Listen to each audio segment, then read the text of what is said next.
Hola amigos de Moto1 Pro, hoy queremos hacer un viaje en el tiempo. Hoy queremos viajar hasta el año 1985, hasta el año en que una persona, un argentino, decide dejar atrás a su familia, a su oficina, su casa, a sus amigos y poner rumbo a lo desconocido, a los mandos de una Honda Goldwing, una moto totalmente inusual en aquella época para emprender un viaje de aventura como lo conoceríamos hoy.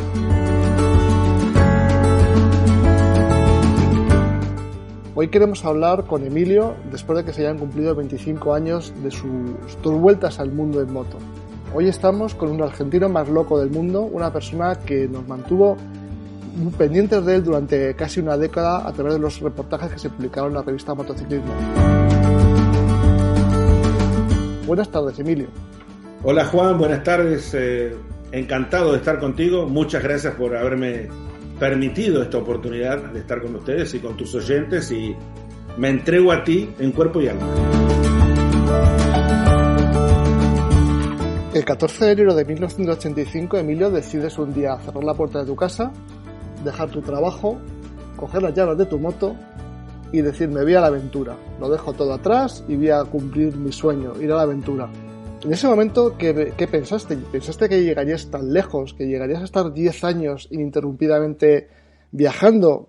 Porque saliste de casa con poco más de $300 en el bolsillo y imagino que no te pensarías que irías a recorrer casi 800.000 kilómetros. En ese momento, ¿qué pensaste? Y yo dije, bueno, yo soy un imberbe, casi no sé ni andar en moto. Jamás hice un campamento, no sé armar una carpa, no tuve papá. No sé nada, sé que no sé nada. Tuve mamá, hermana, abuela y pajarita. Y perra, todo femenino. Entonces dije, bueno, tengo que hacerme hombre. Y dije, voy a ir por donde todos dicen que nadie va por ahí. Y parto ese lunes 14 de enero con $300. Me cargué en la moto un montón de cosas que tenía: zapato marrón, zapato negro, corbata azul, corbata a rayas, camisa de vestir, traje, pantalón, zapatos con cordones, pañuelito para el bolsillo del saco por si tenía una reunión. Imagínate, claro, menos ropa de moto, que no tenía, menos ropa de moto.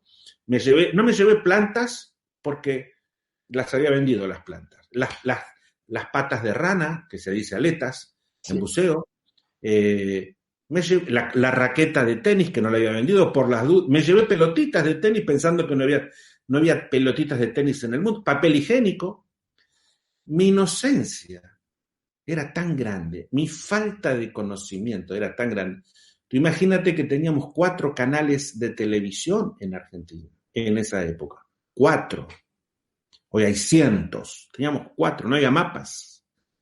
Y bueno, ese muchacho de 30 años, sin experiencia, sin conocimientos, en un mundo donde no había ni GPS, ni celular, ni tarjeta, no tenía tarjeta de crédito, no tenía nada, ni cuenta bancaria, no tenía nada, en la vida no tenía nada. Una mamá, un perro, boxer, una hermana y una sobrina de 3 años, que no vi después por muchísimos años y que luego tampoco vi. En realidad, mi familia ha quedado muy en el pasado por la vida que yo llevo adelante. Ese muchacho se va porque cuando era niño dijo: voy a ser el primer hombre en ir a la luna y cuando venga voy a hacer una carretera que pase por todos los países del mundo. Y ahí parto. O sea, Emilio, partes de tu Argentina con $300, habiendo perdido la indemnización por el despido, por haber dejado tu trabajo, habiendo vendido tus bombonas de buceo, que era lo único que te quedaba, al menos la moto, una Honda Goldwing, la conservabas, partes de Argentina, te pones en marcha, te pones en ruta. En ese momento no había redes sociales, no había teléfonos móviles, no había GPS, tu experiencia en moto era muy, muy pequeña. ¿Y hasta dónde te llegó el dinero, esos $300 iniciales? ¿Hasta dónde llegaste con ellos? ¿Y qué pasó después? Esos $300 me duraron unos 5 o 6 días. Yo con eso llegué, crucé Uruguay y llegué a Río de Janeiro. En Río de Janeiro, claro, yo pagaba hotelito a la noche, no tenía direcciones, no conocía a nadie en el mundo. No es que no conocía un solo alma en ninguna parte. Y llego a Río de Janeiro, llego de noche y busco un hotel barato en Copacabana y pasa una mujer Sonia, no puedo olvidar nunca, vestida de tigre, con vestido tipo tigresa. Una señora un poquito más grande que yo, no mucho, pero un poquito más grande que yo. Y entonces me mira, yo estaba medio perdido, era de noche, y le pregunté de un hotel barato y me dice, con el acento argentino, no hablaba ningún idioma yo. Y me dice, bueno, a ver, te acompaño, pero cuando mira la moto, yo en la moto tenía, te digo, tenía hasta plantas, no había forma, de hecho la rueda delantera iba medio en el aire, del peso que yo llevaba, pensando que en el mundo no había nada. Me llevaba hasta la aguja de coser con hilo blanco, hilo azul, y botones de camisa. La verdad que era un inexperto. Entonces, caminando, ahí 3 cuadras, me llevó a un hotel, subo, porque era una escalera, había que ir al primer piso para ver el precio, y me dice, ten cuidado, y cuando bajo había 5 jóvenes, uno sentado en la moto, otro con un destornillador. Para hacerte la historia corta, pues, cuando subí a buscar el pasaporte y bajé, me había robado todo. Todo lo que, o sea, no me dejaron nada. Se llevaron todo, todo. Yo tenía un short puesto, una camiseta, el pasaporte, y la moto me la dejaron vacía, confortablemente vacía. Me abrieron los baúles con el destornillador, se llevaron todo, quedó livianita, tanto que la mujer esta pudo sentarse detrás al final. Yo ahí me dije, tengo 5 días y ya perdí todo en la vida. Lo último que tenía, lo perdí. Me queda la moto y mi persona y el pasaporte. ¿Y ahora qué tengo que hacer? ¿Volver a Argentina? ¿Preparar? Y dije, no, esto es el mundo, esto es... Bueno, vamos para adelante. Y ahí, en Río de Janeiro, ella me ubicó en un lugarcito. Y después cuando llego, con el último, me había quedado unos dolaritos, llego a Salvador Bahía y ahí sí se me termina todo. No tenía un duro, nada. Entonces me voy a la playa en Salvador Bahía, me siento y ahí se acercan 2 brasileros, uno blanco y uno negro. Y entonces me dicen en portugués, ¿no? ¿Qué estaba haciendo? Que yo casi no entendía, pero bueno, ya tenía 2, 3 días, unos días en Brasil.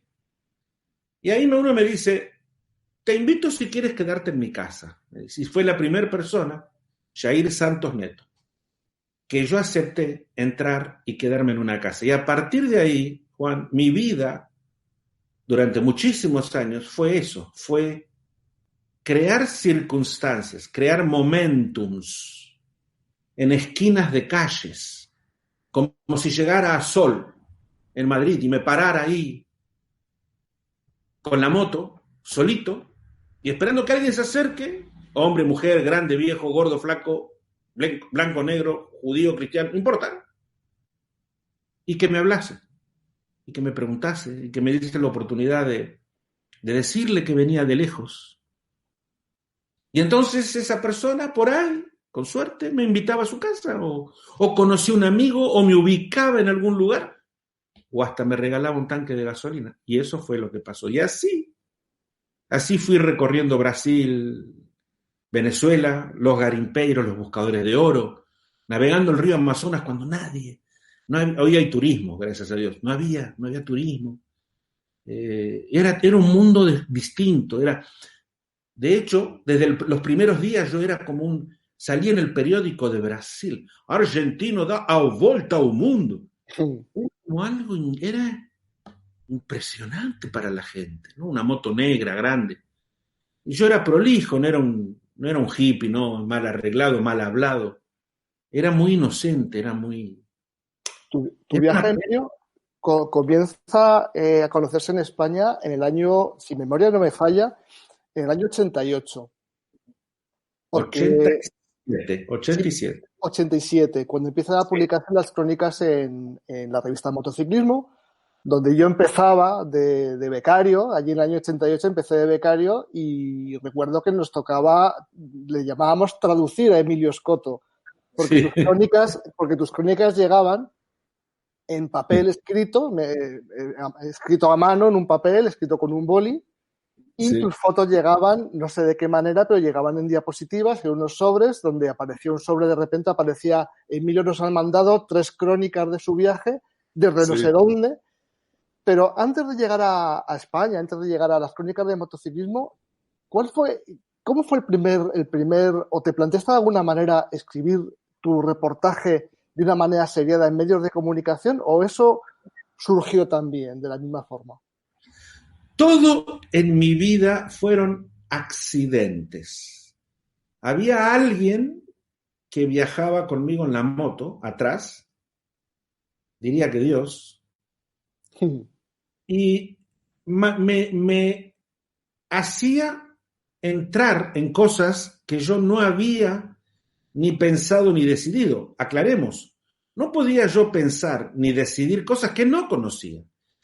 No podía yo programar cosas que no tenía instrucción ni estudios suficientes para programarlas. Entonces, las cosas se fueron dando. Se hace camino al andar, ¿no? Como Serrat, Sí. ¿no? Mi paso por Sudamérica, por Venezuela, la selva del Amazonas forjó en gran parte mi viaje. Sobre todo, un garimpeiro llamado Pedro, que yo digo que era Obi-Wan Kenobi, el de la Guerra de las Galaxias, porque tenía una filosofía, estaba en la selva por asesino, había escapado de la cárcel. Y los garimpeiros, estos hombres rudos, la selva, el camino este que no existía, y yo con mi inexperiencia, con una moto que apenas si entendía cómo manejar, entonces fui desarrollando ese camino de 800 kilómetros, que me llevó 8 días, 100 kilómetros por día, me acuerdo. Iba aprendiendo a conocer lo que era estar sentado arriba de un motor de 1100 centímetros cúbicos. Después Venezuela, Colombia, que en aquel entonces estaba, la guerrilla era la orden del día, donde todos me decían, te van a matar, te van a robar, te van a comer adentro de una olla. Y yo cruzo todo Colombia. Todavía en aquel entonces se ponían sogas de un árbol a otro para cortarte la cabeza cuando Madre ibas mía. para robarte. De hecho, un cable me pega a mí arriba de la visera, me lo arranca. Eran chicos que te hacían eso. Y luego cruzo a Centroamérica donde estaba la guerra. El Salvador, Nicaragua y Honduras estaban en plena guerra, bombas, ametralladoras, muertos, todos siempre humeando. Era la famosa guerra de Centroamérica, que era como Vietnam y Camboya, siempre. Y después el terremoto de México, 25.000 muertos, donde yo llego al terremoto de México y México está destruido, la gente sin casas. Y yo reparto alimentos, me acuerdo que pedí ayudar y repartí alimentos. Ese día en la noche lloraba como un niño de lo que había visto. Y luego llego a Estados Unidos. Claro, un hombre del tercer mundo que nació toda su vida en una familia humilde, sin estudios, y donde Disneylandia era lo mismo que hablar de Saturno, Júpiter. Y de golpe llego al gran país del norte, las autopistas, Hollywood, Los Ángeles, ¿no? Y recorro, dormía en carpa, me acuerdo que yo montaba mi carpita y dormía en mi tienda, como dicen ustedes, ¿sí? Y viajo por Estados Unidos. Pero yo no escribía, nada, no escribía, no. Sacaba fotos con una Pentax de metal, con una palanquita. Lo único que alguien me había dicho, antes de partir, usa diapositivas, no fotopapel, pero digo, ¿para qué? Porque si algún día alguna revista en el mundo le interesa. Buen consejo. Yo no sabía lo que era diapositiva, no sabía lo que era papel, no era fotógrafo y no tenía cámara de foto. Me la regaló mi hermana 2 días antes de partir. Me dijo, ¿y no vas a llevarte cámara? Digo, ¿para qué quiero llevar cámara si no sé ni sacar fotos? No importa. Y me dio una camarita Pentax de metal que era pesada, me acuerdo. Y con 2 rollitos de hecho, la primera parte yo de Sudamérica no tengo fotos.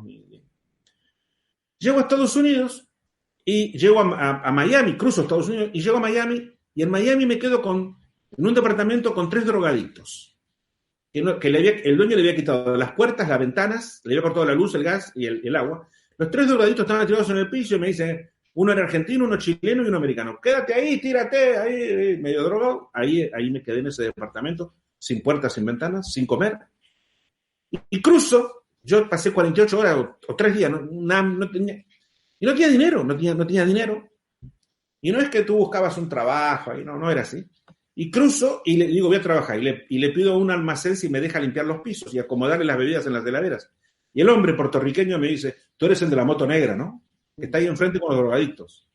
Sí, le digo. ¿Y tú también eres drogadicto? No tienes cara, me dice. ¿Qué quieres? Digo, le puedo limpiar los pisos, acomodarle sus heladeras, sus freezers. ¿Por qué? ¿Qué pasa? ¿No tienes dinero? No, le digo, pero yo le puedo dejar todo muy limpio.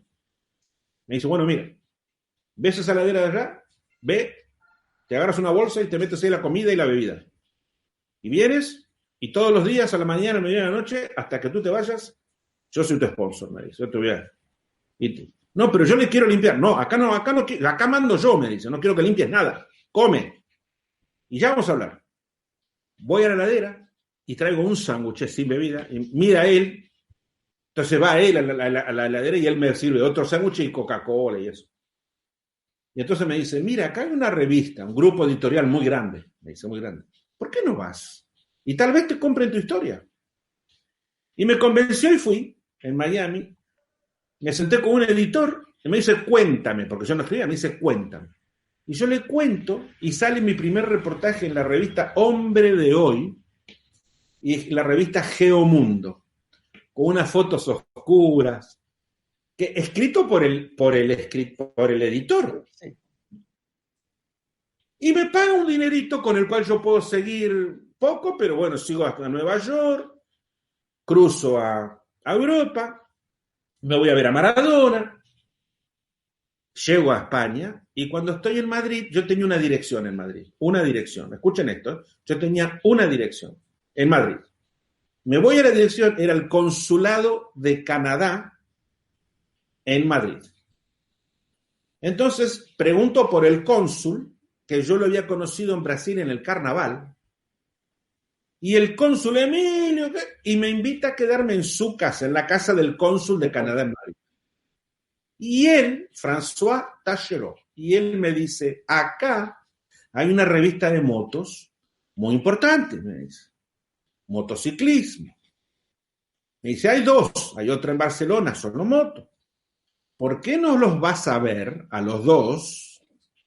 A ver si te quieren publicar una historia de tu viaje. Entonces yo fui ahí a Motorpress y me atiende un editor, un señor, medio gordito, pelado, llamado Javier Herrero, que en paz descanse. Y me dice, a ver, tú, parado, me dice, a ver, ¿y tú escribes? Con su acento de Saldaña, cuidado. Ah, claro, claro. Y yo le digo, sí. ¿Y tienes fotos? ¿Las tienes acá? Sí, sí, yo había llevado unas diapositivas. Levanta el plástico, las mira. Está bien. Bueno, vete a tu casa y escribe tantas palabras, me dijo, ¿no? Entonces yo me fui y escribí mi primer artículo en la vida, 1987, España, Madrid. Escribo en el consulado de Canadá, la moto ahí abajo, y yo escribo mi primer artículo donde cuento mi viaje por Sudamérica y Centroamérica, donde no hablo de motos, donde no hablo de aceite, donde no hablo de la guerra de El Salvador, de la guerra de Nicaragua, de los muertos, del Irán contra, de la CIA, hablo de Venezuela, del petróleo, de Maracaibo, de Colombia y la guerrilla, la selva del Amazonas. Escribo mi primer artículo donde hablo de cualquier cosa menos de motos, para una revista de motos. Para quien conozca al personaje, a Javier Herrero, que era en ese momento el director de motociclismo, Javier Claro. es un personaje no solo entrañable, sino ha sido como el padre de todas las personas que nos dedicamos al periodismo de las motos en España. Una persona, decimos con su acento de Saldaña, porque él era de Saldaña, de un pueblo de Castilla, de la Castilla profunda, por así decirlo, Exacto. al cual le gustaban muy poco los viajes en moto, apasionadísimo de los viajes en moto. Y claro, yo imagino que en ese momento juntarse un Emilio Escoto con un Javier Herrero fue como una especie de bomba de relojería, porque realmente a Javier lo que le gustaba era las historias, y Emilio tenía una historia muy gorda, muy grande de contar. Y yo creo que ahí realmente, para nosotros, los que vivimos al menos aquí en España, es cuando realmente empieza el viaje de Emilio, ¿no? Porque Sí, la parte sí. americana, la primera parte americana del viaje, para nosotros es muy desconocida, lo que nos has contado de los garimpeiros, de Brasil, de cuando llegas a Estados Unidos, todo eso se nos queda un poco velado, porque claro, realmente el viaje empieza en ese momento en el que la revista de motociclismo empieza a publicar y todos esperábamos el siguiente número de motociclismo a ver si había una crónica de Emilio Scotto, dónde estaba y qué le había pasado. Claro, ahí hubo una electricidad, tú bien lo defines, hubo una electricidad. Javier Herrero estaba parado, era un lugar pequeño, no era un lugar muy grande, los llama a otro editor, Claudio Boet, catalán, que se levanta y viene. A ver, escúchalo, Luis, a ver, porque Javier Herrero era un hombre muy importante, que sabía, un periodista de los grandes periodistas. Yo era un mocoso de 30 años que parecía que tenía 20, sin experiencia. A ver, escúchalo, a ver, dime, a ver, y cuéntame un poco. Y entonces ahí me dice, vete y escribe, y me traes tantas palabras. Yo me fui y me fui contento, ¿no? Y le digo al cónsul, ¿y cómo te fue? Sí, me dijeron que, bueno, te van a pagar, me dice. ¿En serio? Sí, te van a pagar. Y ahí escribo este artículo, todo junto, Sudamérica, Centroamérica, en un artículo escribí, claro, un continente, por eso tú dices muy bien que eso está muy velado, fue el primer artículo. Lo publican en la revista con varias fotos. Y no una página, salen como 5, 6 páginas o 7. Y entonces yo me veo ahí en el motociclismo, bueno, feliz, y me pagan, me dan un dinero. Pesetas eran todavía, pesetas. Y me dicen, bueno, en realidad no me dicen nada, yo me voy, ¿no? Y después me llaman y me dicen, oye, hubo unas cartas de gente que leyó y que le gustó. Así que si quieres, manda otro. Eso fue lo que me dijeron, manda otro. Entonces yo sigo viaje, yo en ese entonces partía hacia el Cabo Norte, hacia Honisgaf, allá en la última islita, en el Cabo Norte partía todo por... Era otro mundo porque estaba el comunismo, todavía estaba la Unión Soviética, tenía que vencer el muro de Berlín, que logro vencer el muro de Berlín por Checkpoint Charlie, logro entrar a la Rumania de Ceausescu, todavía estaba en Rumania Ceausescu, o sea, en realidad me costó mucho romper la cortina de hierro, pero bueno, rompo la cortina de hierro, me encuentro con este mundo tremendo de Alemania del Este todavía. Y empiezo a escribir en hojas, a veces con boli, a veces con lápiz. Sí, me acuerdo. Claro, con lápiz Sí. de la cosita negra, de lápiz. Y escribía hojas. Yo paraba cada tanto y escribía hojas. Yo no sabía cantidad de palabras, yo escribía historias. Donde contaba el mundo que veía, contaba el comunismo, Ceausescu, Alemania del Este destruida, todavía los tiros de la Segunda Guerra Mundial en las paredes, el otro lado del muro de Berlín, Polonia, el sol de medianoche, y entonces iba contando los fiordos de Noruega, y yo, Papá Noel allá en Rovaniemi, en Finlandia, y claro, y yo lo mandaba, cuando podía, lo mandaba por correo, con fotos que cortaba yo con la tijerita, no tenía dinero yo para... Iba a los negocios de fotos y le decía, mire, por favor, yo estoy haciendo, a veces no me puede revelar unos rollitos, y después, entonces me dice, bueno, yo te revelo unos rollos y otra casa de fotos que te regale otros. Y ahí entonces, que me acuerdo que me decían, usa mejor Fuji, no Kodak, me acuerdo que decían, porque Fuji tiene más color, dice. Kodak es más real, pero Fuji es más profundo. Todo eso aprendía de lo que decía la gente. Sobre la marca. Los metía en el plástico, me regalaban los marquitos y yo lo mandaba. Yo no sabía ni remotamente lo que pasaba. Y yo seguía mi viaje. Luego llego regreso ya todo por Italia, el Papa me recibe, Juan Pablo II. ¿Es verdad? Claro, Juan Pablo II bendice la moto, me da el asiento número 2 al lado de él. Es cuando Juan Pablo II me dice, tienes que tener cuidado en África. Me habla Juan Pablo II, me dice, voy a rezar una plegaria para ti y tu princesa. La moto había adquirido nombre de Princesa Negra en Nueva York con un periodista de un programa de televisión que dijo, ¿y cómo se llama? Yo no sabía porque nunca había puesto nombre. Y me dice, ve esta moto, y la tocaba y dice, esta moto es una princesa, la Princesa Negra. Y ahí en Nueva York, en un programa de televisión que me habían invitado, donde hablaban de los astronautas de la Luna y lo que les sucedió a ellos después que habían venido de la Luna, y lo que a mí posiblemente me sucediera, no se equivocaron, después de si yo completaba mi viaje alrededor del mundo, es donde el periodista le pone, es una princesa, la Princesa Negra. Bueno, ahí el Papa Juan Pablo II bendice la moto, y yo me voy a África. Cruzo el Sahara, había conseguido en París mi primer sponsor, me daban €800 por año, y por primera vez, en 1987, yo tenía ropa de moto. Por primera vez usé, después de 2 años de viaje, una chaqueta y un pantalón de cuero. Y guantes. Yo nunca había tenido guantes. Y ahí en Francia, en París, Motoqueer, me acuerdo, Motoqueer. y me hace una revista de Francia, me pide también que le dé Motor Review. Y en Italia una revista de motos, La Moto, me pide que le digo, qué raro pensaba yo, ¿no? ¿Por qué me piden? Qué raro, bueno, yo no sabía la edad, y escribía, y yo escribía, y me voy a África. Me voy a África, cruzo el desierto del Sahara, que era terrible, fue terrible. Luego cruzo las selvas de África, África del Oeste, de aquel entonces, del 88.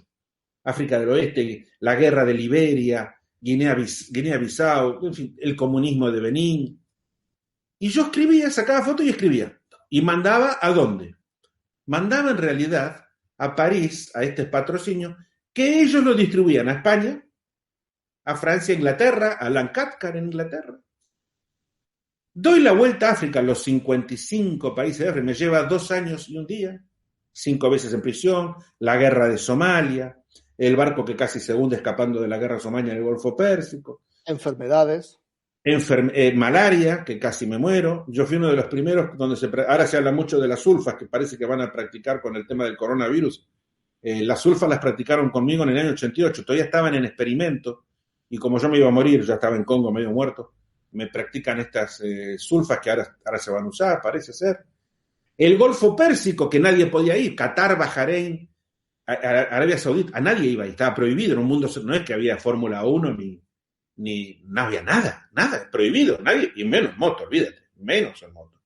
Yo acepto cambiarme el nombre a Khalid Sagal Junali, hacer el juramento de musulmán, aclarando que iba a ser judío en Israel, católico en el Vaticano y musulmán si ellos me permitían. Me aceptan, me cambio el nombre, Khalid Sagal Junali, me dan documentos y consigo la visa y entro en moto al Qatar de aquella época, cerrado, a la Arabia Saudita, Bahrein, Emiratos Árabes Unidos, que hoy en día, claro, los jóvenes dicen, pero como era cerrado antes, era imposible entrar ahí. Ir Egipto y vuelvo a España. Vuelvo a España en el 1990. ¿Por qué vuelvo a España? Porque mi moto estaba hecha pedazos. Y entonces vuelvo a España, donde se había publicado el primer, y cuando entro a España, que cruzo en el ferry, en realidad cruzo en el ferry a Italia y voy para España, me encuentro que andando por la calle la gente, ¡Emilio Scotto! ¡La princesa negra, Emilio Scotto! Y yo decía, desde los autos... ¿Pero esto qué es? ¿Qué pasó? ¿Qué es esto? Y me acuerdo que mira esta historia, paro en un lugar, creo que a comprar unas pastillas o algo, y cuando vuelvo a la moto había 2 monjas de negro, ¿no? Yo digo, las hermanitas de Batman, ¿no? De negro de la cabeza a los pies, mirando la moto. Y entonces me acerco y le digo, buenas tardes, hermanitas. Y me miraban la moto y miraban a mí, miraban la moto y miraban a mí, y me dicen, la princesa negra, señalando la moto, Emilio Scotto. Y yo, claro, me quedé anodadado. Y le digo, pero hermanitas, ustedes, no. Y de la bolsa que tenían sacan motociclismo, revista de motos, las monjas. Y le digo, pero hermanita, nosotros toda la semana compramos la revista y lo leemos solamente para leerlo. Dice, ¿dónde está? ¿Dónde anda? Porque Dios lo acompaña. Además. Pero es que, Emilio, además, lo que no cuentas es que además dices que no sabías, que nunca habías escrito, pero es que realmente tus relatos eran muy buenos, eran unos relatos que enganchaban, ya no solo porque estabas en unos sitios inauditos, estabas con una moto absurda, porque realmente era una Honda Goldwing. ¿Qué hacías por una Honda Goldwing viajando por el desierto, viajando por África, estando en el Congo con una Goldwing? Era la moto más absurda del mundo para realizar el viaje que estaba realizando. Sí, pero además, sí, la calidad fotográfica que llegaste a tener sin saber hacer fotografía, yo ahora repaso las fotos y tengo aquí cerca, tengo el libro y lo repaso las fotos.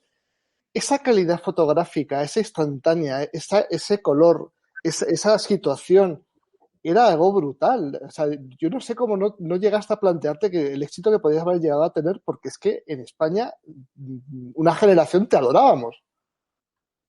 Sí, yo no, tú piensas que todo, como te digo, todo lo iba descubriendo. Yo descubro España, descubro la afición española, descubro el amor español, descubro el interés de los españoles en el mundo, y no sabía yo que mis fotos eran buenas y que escribía interesantemente hasta que la gente me lo empieza a decir. Yo no sabía eso. Ni siquiera sabía cuando mandaba desde África la bolsa, que le pedía a mi embajada, por favor, mándenme, ayúdenme. No tenía dinero yo, la verdad. Y, y entonces no sabía que se publicaba. La verdad que no era algo, no preparé. Yo lo único que sabía era que quería ir a todos los lugares del mundo donde viviera un ser humano. ¿Qué iba a pasar con mi viaje? Yo no salí tratando de ser el más grande viaje, o el récord. Yo no conocía el récord Guinness, no tenía ni idea de lo que era el récord Guinness. Mi información era en Argentina, con 4 canales de televisión y un mundo en los militares, era muy, muy escasa. Y cuando llego allá a España, me encuentro con que se habían publicado cantidad de artículos y me entregan las revistas. Y veo que la gente leía. Y entonces ahí es donde me piden, me aplauden, me acuerdo cuando entro a motociclismo, y entonces Javier Herrero habló, ¡oh, el gran viajero! Yo estaba totalmente anodadado. Y ahí es donde, bueno, la moto mía estaba hecha a pedazos, la verdad que pobrecita, yo el aceite se lo cambiaba cuando alguien me lo regalaba.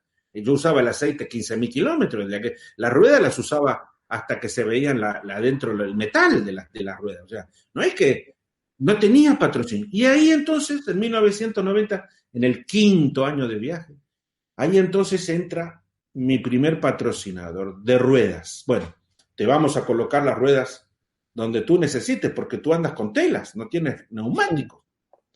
Y ahí entonces donde no sé si está mal decirlo, bueno, por ahí. No, está bien decirlo. ¿Quién fue? Metzeler de España decide patrocinarme. Y también otro patrocinador holandés, que con un nombre equivocado, de aceites, y entonces yo firmo un contrato, por un poquito de dinero, no es que era poquito, pero para mí cualquier poquito era mucho, con un nombre equivocado que se llamaba Putoline, sí. Y equivocado en el mundo español, en el mundo de habla hispana, ¿no? El nombre Putoline, sobre todo en Argentina, muy equivocado. Pero bueno, le puse a la moto Putoline, Metzeler, y entonces le arreglan el motor. Me dicen, bueno, este motor no da más, este motor está roto, este motor no sabemos cómo llegó. Honda me dice, no sabemos cómo llegó este motor acá, hay que cambiarlo. Y yo digo, no, cambiarlo no, hay que cambiarlo, no me cambien el motor. El motor mío, el número era SCO y 4 números. Mi apellido es SCO, Scotto. Sí. Y entonces yo en el papel, que tenía un papel, que era el papel que me había dado en Argentina, no quiero el mismo, yo quiero el mismo. Entonces pido que me lo reparen. Lo abre Honda, lo abre. Cuando lo abren se encontraron que salían cocodrilos, coyotes. De así, todo. A medida que iban sacando, decían, esto no sirve, no servía nada. Me dicen, esto no sabemos cómo funciona, esto no tendría que estar andando y esto ya está. Bueno, entonces empiezan a pedir partes a Japón, 1990, y arman un nuevo motor con el bloque antiguo, bajo la dirección del que era el tercero en Honda en aquel entonces, y lo arman nuevamente, pero con el mismo bloque. Y entonces esa persona dice, cuando lo ponemos en marcha, el motor sonaba muy bien, ¿no? Muy lindo. Uy. Yo decía, hace rato que no lo escucho al motor que suena tan lindo. Ni sabía que podía sonar así tan lindo. Y esa persona dice, esto no sirve. No, pero ¿cómo escucha? No, esto no sirve. El presidente de Honda, Vigas, creo que era en aquel entonces, dice, no, Eduardo Vigas, sí. Eso está muy bien. Y esa persona, y este señor dijo, esto no sirve, esto no va a servir. Y entonces, no, ¿qué sabe él? Y yo parto ya me voy, sigo viaje, porque yo nunca paraba, en realidad todo esto muy apurado, bueno, y sigo, y parto, cruzo Barcelona, cruzo Mónaco, y llego, y cuando estoy llegando a Roma, ¡boom!, vuela el motor. Así que llamo por teléfono, y el señor me dice, explotó el motor, ¿no? Sí, le digo, bueno, ven para acá. No, pero no anda la moto. Bueno, ven como puedas. Y yo me acuerdo que siempre digo, empujé la moto, la arrastré desde Roma hasta Madrid. ¿Cómo la arrastré? Bueno, por el costadito de la autopista, andando con 3 cilindros de los 4, porque uno hacía plan, plan, plan, plan, plan, listo para salir volando. Despacito, despacito, hice 30 kilómetros hasta Roma. Ahí el motor hizo ¡clac! Finito. Empujé la moto hasta el puerto. La empujé adentro de un ferry. El ferry me cruzó a Barcelona. De Barcelona bajé del ferry y la empujé la moto andando hasta el tren. La subí empujando al tren. El tren llegó a Madrid. La bajé empujando en Madrid hasta un camión en un lugar que me llevó hasta las afueras de Madrid, hasta donde... Y ahí la desarmaron, quitaron el motor y pusieron un motor que tenían ellos en Barcelona que era para estudio. Enseñaban a los mecánicos con ese motor. Exacto. El motor era SCO y el número era el que le seguía al mío, que había venido de Hamamatsu, de Japón, era el número que le seguía al mío. Y decía increíble. Así que lo colocan y ahí es donde finalmente Honda termina de transformar lo que yo venía haciendo. Yo venía pintando, mientras viajaba con un pincelito de negro los tornillitos, le venía quitando los cromados a la moto. Cada vez que podía le quitaba un cromado. Se iba transformando en ese personaje hoy de historia que sale en todos los libros, que todos los días aparece algún artículo del mundo, en la princesa negra. Y ahí Honda le pinta el motor de negro y le corta, abren el tacómetro, le ponen mi nombre adentro y ahí Honda le corta un reloj, le coloca una ruedita más a los kilómetros. Le coloca otra ruedita. Entonces, de ahí es que la moto mía se puede leer todos los 735.000 no sé cuántos kilómetros, porque Honda le puso otra ruedita. Y parto, y ahí me voy para Asia, y ahora te dejo hablar a ti porque me parece que ya nos pasamos. No, Emilio, joder, yo es que me embobo escuchándote, es que esa historia me parece tan, tan bonita. Estuviste, volviendo a África, además de la malaria, ¿tuviste algún problema? Que estuviste prisionero y tuviste unos problemas magníficos, ¿no? Sí, tuve acusado de... En Chad, imagínate, nadie iba a Chad en aquel entonces. Yo cruzo desde Camerún, el río Seco, ahí a Chad. En Chad me acusan de trabajar, de ser espía de Muammar Gaddafi. Chad había estado en guerra, en Gaddafi. La guerra estaba parada ya se les habían terminado a todos las ganas de seguir. Habían matado todos los animales y todos los seres humanos que pudieran matarse. En las calles de Yamena, en Chad, la gente estaba sin brazos, sin piernas. Los soldados estaban tirados en el suelo, en las paredes, sin comida. Pero en Chad, que me reciben muy bien, pero cuando ven que en mi pasaporte está el visado de Libia, me arrestan.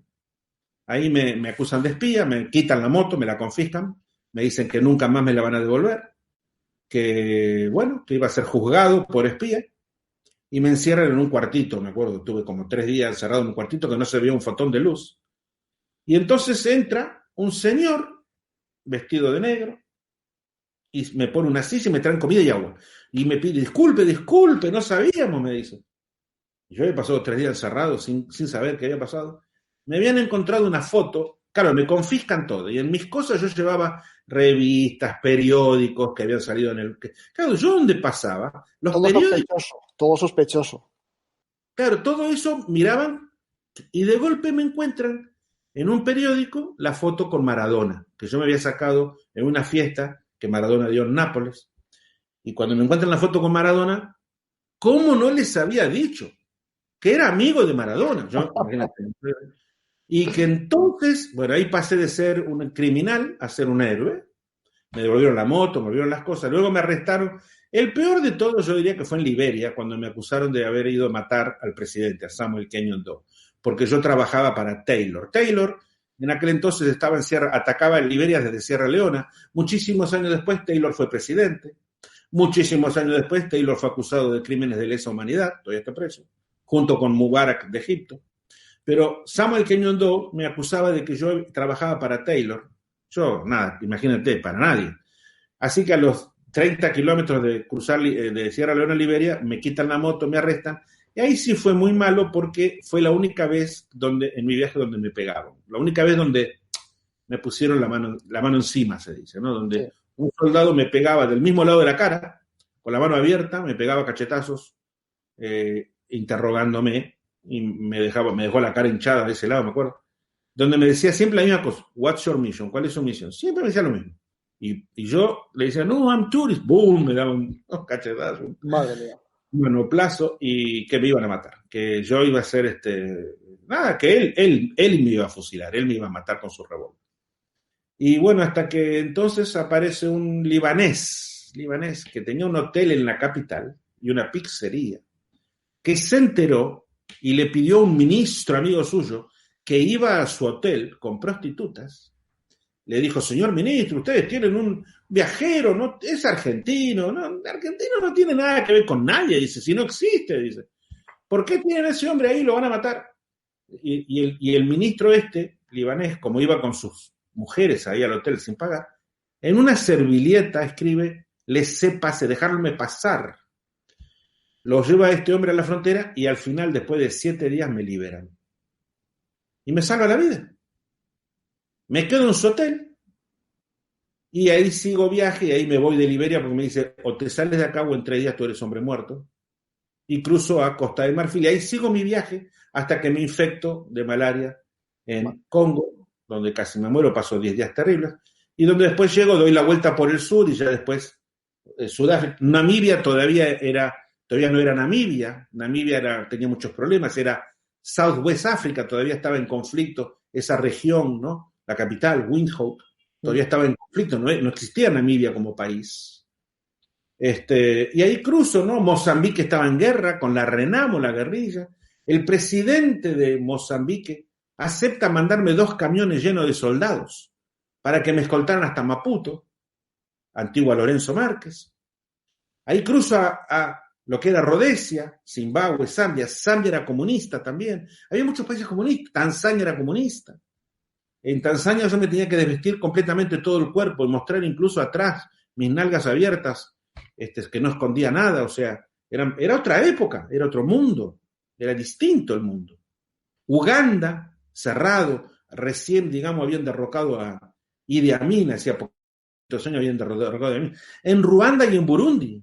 Yo voy a Ruanda y Burundi y me acuerdo, pasaban cuerpos flotando por el lago Tanganica, pasaban cuerpos porque los Tutsis a machetazos se habían exterminado con los Hutus, y me quitan la cámara justamente porque había sacado fotos. Entonces la gente gritaba, espión, gritaba la gente, espía, ¿no? Gritaba la gente.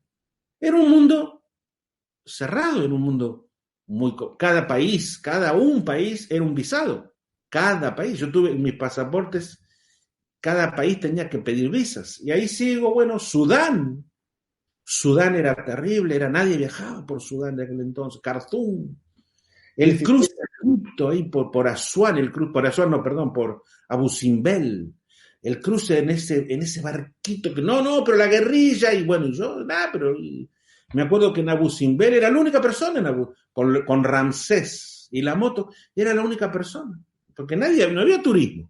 Esa foto en Egipto con las pirámides y la princesa negra. 16 pasaportes llegaste a gastar, Emilio, en tu periplo. Llegando, o sea, por avanzar un poco en el tiempo, en el año 92 regresas a Estados Unidos y de repente te das cuenta que te faltaban todavía muchos países por visitar, ¿no? Claro, yo doy toda la vuelta, sigo para Asia, Turquía, Irán de Khomeini. Khomeini recién había muerto, el ayatolá.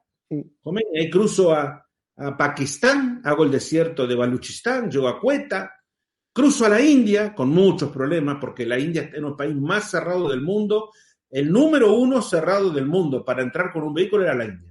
Todos te pedían el carnet de pasaje, el famoso carnet de pasaje, este invento francés. Yo no lo tenía, yo no podía tener un carnet de pasaje. Gracias que tenía un papelito, Bueno, y ahí cruzo la India, Bangladesh, me voy para Indonesia y bueno, Australia, y ahí me voy para el Océano Pacífico y hago las islas del Océano Pacífico.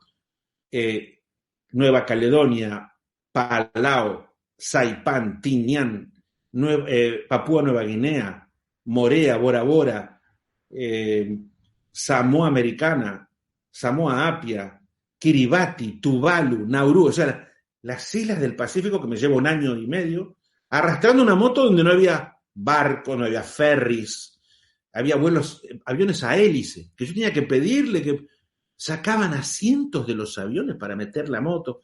La verdad que era una locura, pero es que para ellos también era algo tan raro. En un país, Kiribati, fui el turista número 72 en la historia del país. Vale. 72 en la historia. Me cocinaba la primera dama a la noche el pescado. Y ahí continúo y llego a California. Y completo la primera vuelta al mundo en el sentido de las agujas del reloj.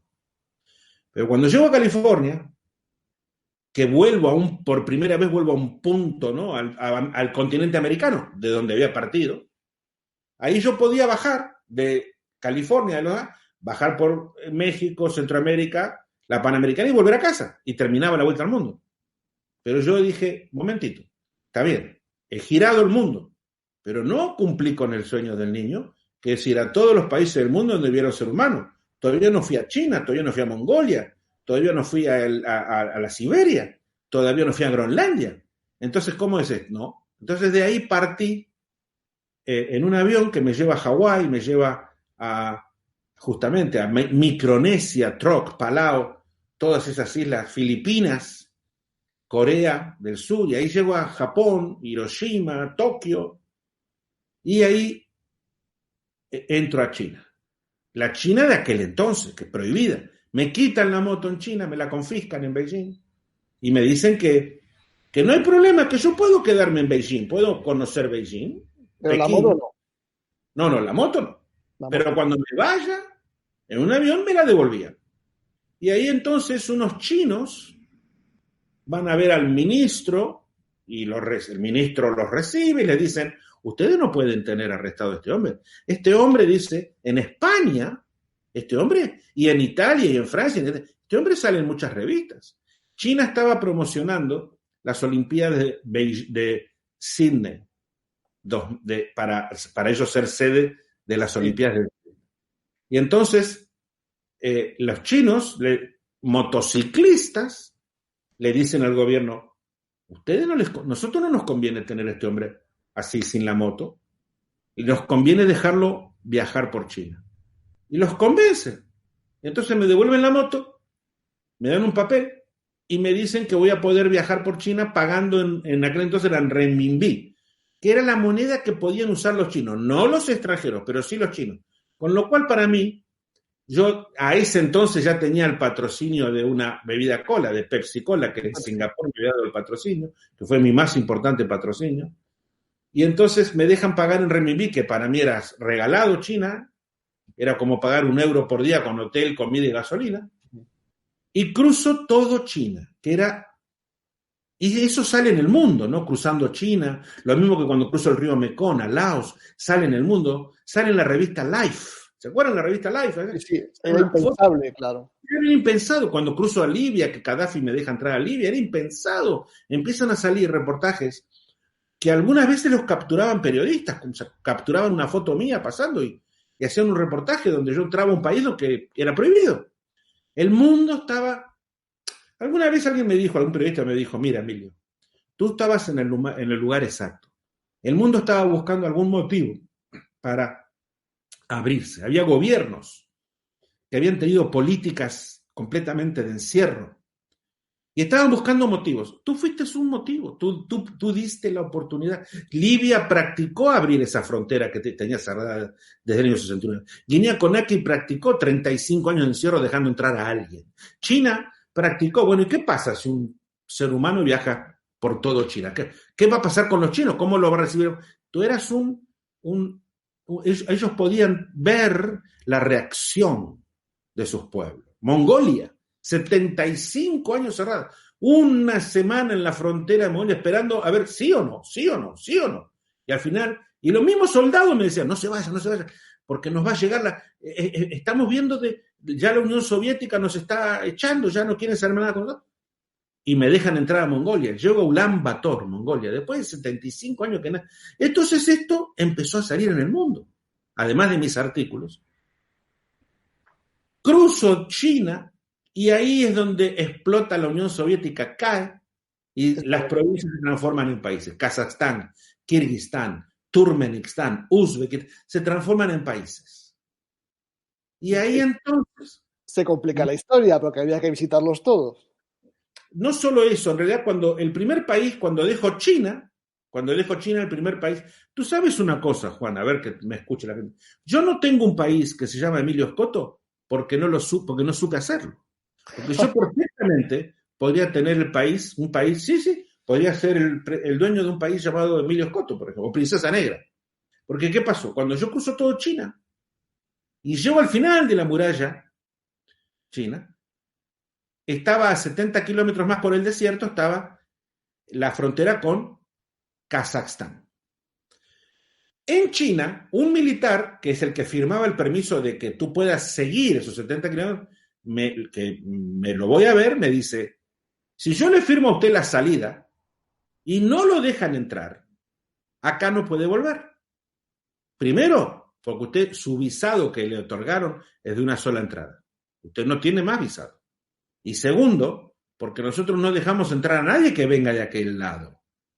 Entonces usted sabe que sí, me van a dejar entrar, sí, porque sí, claro, ¿cómo que no? Sí, me van a dejar entrar. Me firma la salida y yo hago 70 kilómetros y llego a la frontera de China.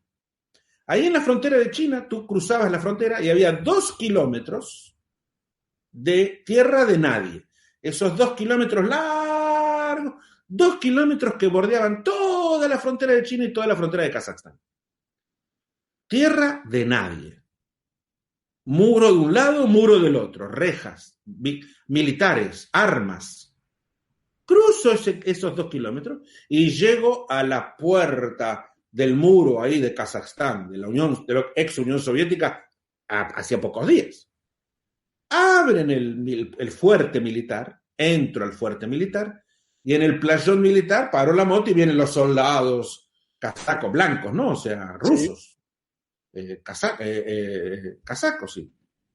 Y vienen a hablarme, yo no entendía nada, pero bueno, y la moto, claro, imagínate. Y viene un oficial.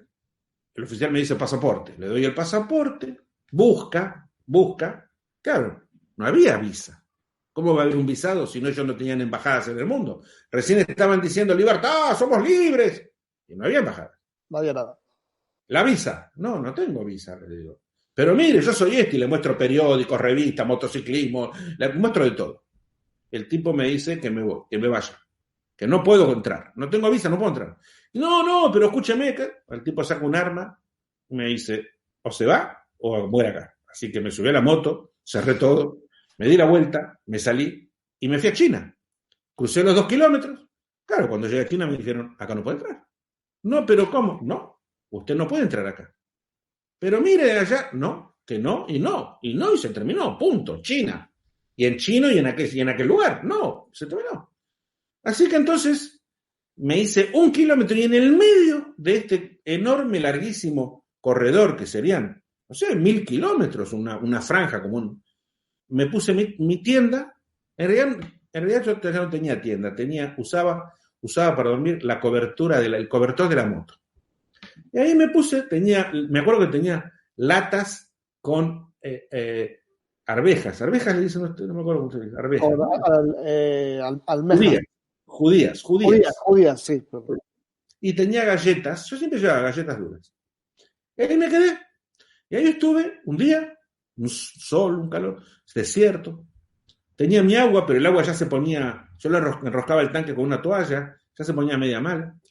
Y llega un jeep de China, con un canal de televisión de China, a hacerme un reportaje. El hombre que vivía entre los 2 países. Oh, madre mía. Entonces me hace un reportaje del hombre que vivía entre los 2 países. Esto, años después, se hizo una película con Tom Cruise en el aeropuerto. era igual. Y me hacen un reportaje que se llamaba El hombre que vivía entre los dos países. Y entonces se iban a ir, me hacen un reportaje, yo les cuento todo, y se van a ir, donde yo les cuento mi aventura de vuelta al mundo. Entonces digo, pero ayúdenme. No se daban cuenta de ayudarme. No me puedo quedar viviendo acá. Entonces, bueno, vamos a ver qué hacemos. Y ellos, entonces hablaron con estos militares y lograron la televisión que me dieran el permiso de entrar, siempre y cuando me volviera a los 6.500 kilómetros hasta Beijing a buscar el visado. Bueno, me vuelvo 6.500 kilómetros para atrás, llego a Beijing y voy a la embajada rusa. Ya no era, estaban descolgando la bandera roja, y ya estaba subiendo la bandera azul, blanca y roja, la bandera rusa.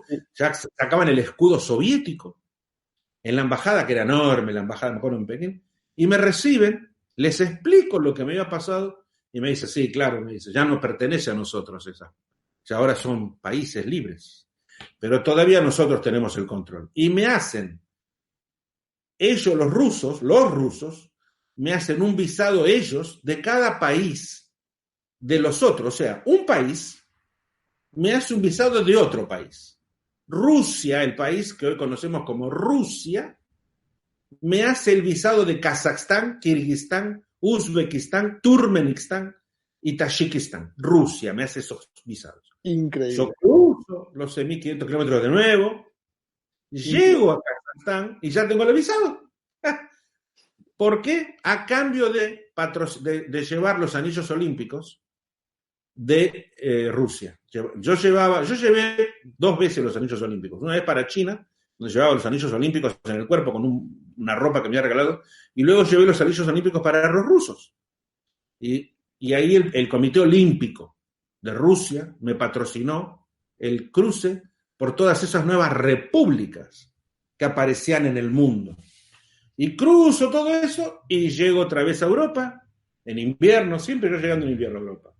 Y ahí es donde me voy a Groenlandia, Islandia, el Polo Norte, y ahí vuelvo otra vez allá a Estados Unidos, otra vez a América, y ahí geográficamente se cumple la segunda vuelta al mundo en el sentido contrario a la aguja reloj. Bajo por México nuevamente, pero faltaban todos los países del Caribe. Entonces ahí voy a todas las islitas del Caribe. Trinidad, Tobago, a todas las islitas. Cuba. Ahí Castro me dicen que no. Y en la embajada de Cuba en México, donde yo me presento y todo, bueno, Castro decide que sí, me pagan el viaje en avión con la moto a Cuba, 1994, y patrocinado por Castro, por Fidel Castro, recorro todo Cuba con la Princesa Negra, la primera vez que autorizaba a un extranjero a recorrer toda la isla de Cuba, en aquella época todavía. Cuba estaba muy empobrecida porque la Unión Soviética se había ido, ya no les daba dinero.